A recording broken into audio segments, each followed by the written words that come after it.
Alrighty, so today we are going to get into every detail of the film Godzilla vs. Kong, a masterpiece of American cinema. I'm being a little bit sarcastic, but it is something we're about to do. This video is sponsored by our friends over at Ring, and thank you to them for continuing to sponsor videos like this one.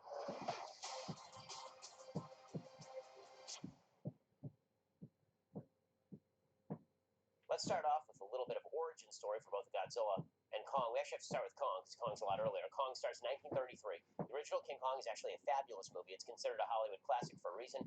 It's about an hour 30. It's extremely tight. The special effects for the time were revolutionary. And the entire theme of the original Kong is that human beings attempting to control nature has unintended consequences and tragic consequences. Then you move forward in time, you get the 1970s Kong. That's the one with Jeff Bridges and Jessica Lange. Then you move forward in time from there, and you get the 2005 Kong. And that one, of course, is the Peter Jackson film. Buried in a 3-hour film is a 2-hour really good film. There's like an extra hour of just Peter Jackson falling in love with CGI. Then, fast forward from there, and you get Kong Skull Island, which came out in 2017. So that brings you up to date on the Kong universe. One thing that you will notice in the Kong universe is that Kong is completely different sizes depending on the movie. Sometimes Kong is like 35 feet tall, and sometimes, as in this film, he is literally 400 feet tall. So he has a very steep growth curve, does Kong. Okay, then there's Godzilla. First Godzilla movie comes out in 1954. It's supposed to be a commentary about the horrific aftermath of nuclear power and how this creates unintended consequences in nature. So sort of similar in thematics to Kong, which is why you see them sort of cross paths. And then you have a whole series of movies based on Godzilla, where he turns from a threat to humanity into a protector of humanity in the original films. Then the sort of modern iterations of Godzilla, you get to Roland Emmerich does a Godzilla film after Independence Day. Not a huge fan. That's a lot of fish. Then you get the Gareth Edwards Godzilla film, which is 2014. I actually like that film a lot. Then you get Godzilla King of the Monsters, which is just hot garbage. It's terrible. And then finally, that brings us to Godzilla vs. Kong. Now, a lot of people have been waiting a long time for this monster battle. And the reviews on this thing are generally positive. There are a lot of people who love it because they love the monsters and they love the battles and all of that. I did not like this film. In fact, there are many things about this film I really, really dislike.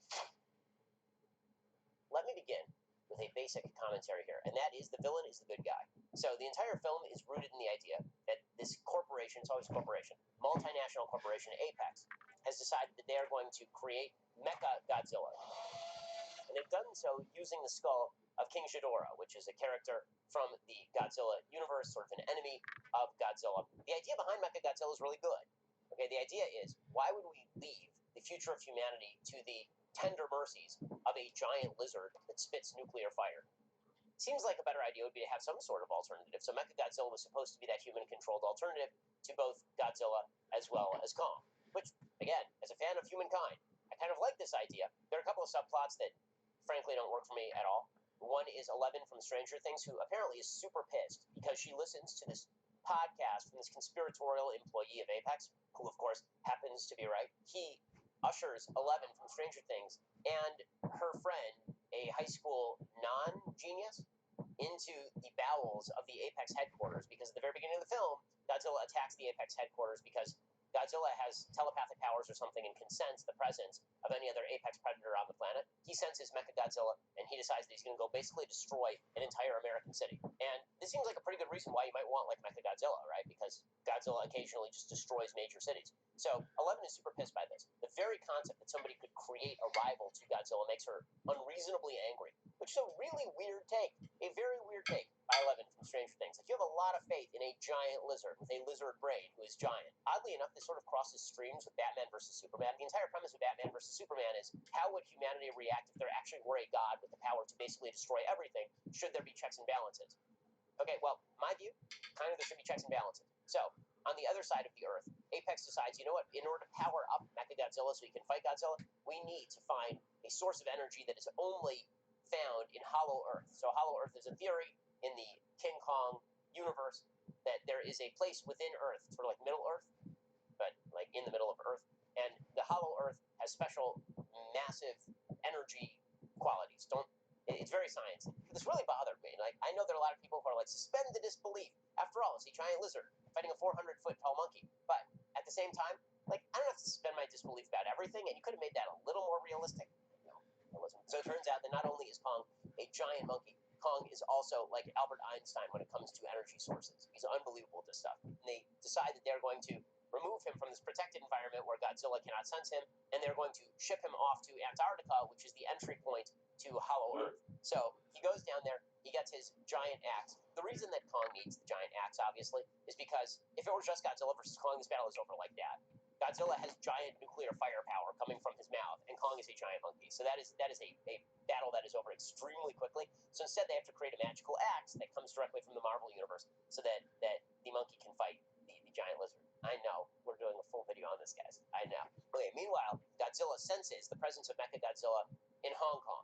Mechagodzilla ends up being possessed when he is charged up by the ghost of King Ghidorah, which no one really understands how that worked, but it was weird. And now Mechagodzilla is back, and Godzilla and Mechagodzilla have a massive fight. Now, the special effects are really cool. I mean, there is a point where Mechagodzilla, who, by the way, is awesome, like, he has his detachable spikes that come out of his body and are missiles, and he has not only nuclear power in his mouth, but he also has nuclear power in his tail, and all this kind of stuff. And he does a Superman punch on Godzilla at one point, like, jumps up and just clocks Godzilla in the face and knocks him into a building.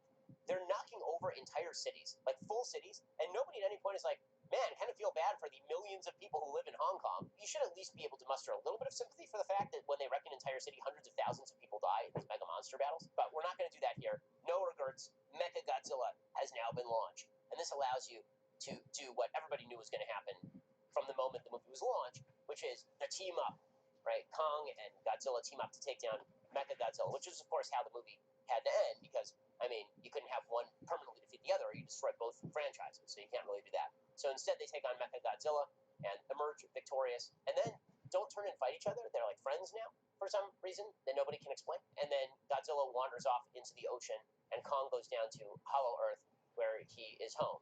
Okay, so that is the plot. We'll get to more on Godzilla versus Kong.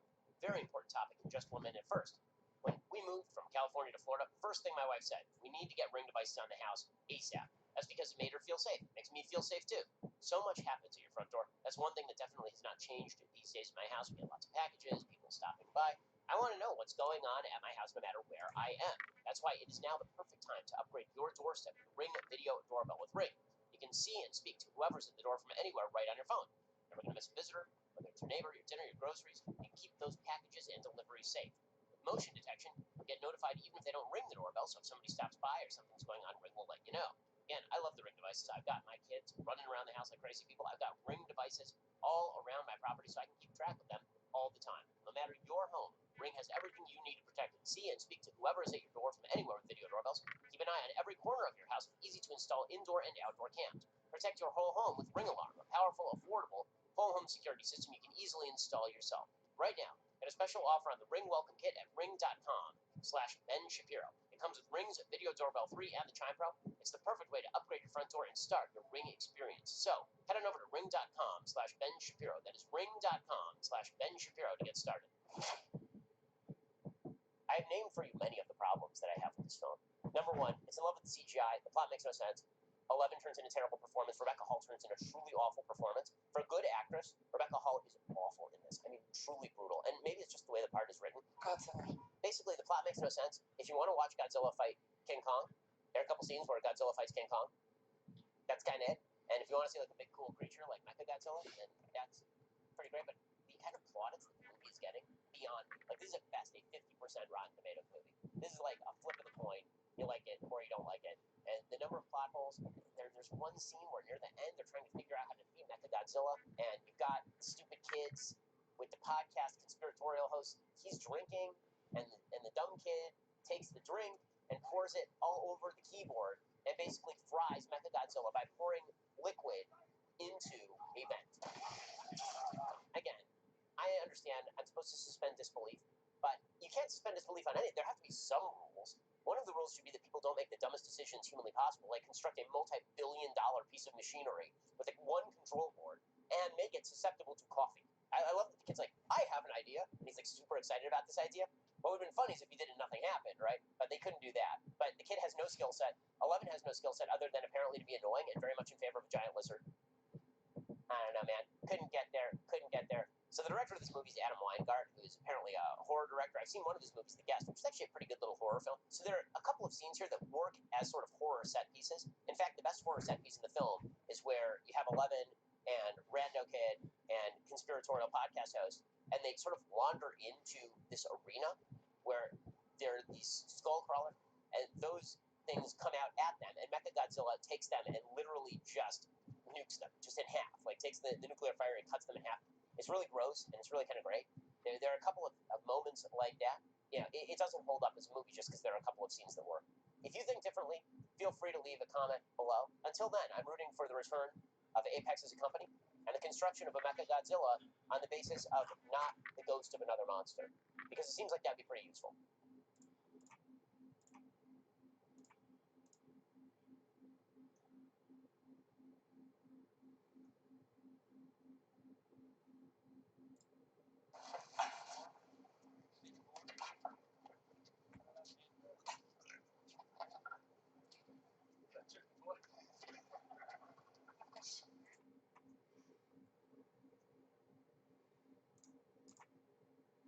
And you can see, and I see this so interesting too, that the legacy media types they're done. They're so done.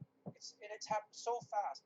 I notice among young people that the legacy media, the big magazines, the newspapers, the TV stations, the radio stations for that matter, all of whom had a monopoly on this kind of information flow, are so dead to people under 30 that it's as if their death isn't even noticed. And that's fascinating. And yesterday, I interviewed Richard Trombley,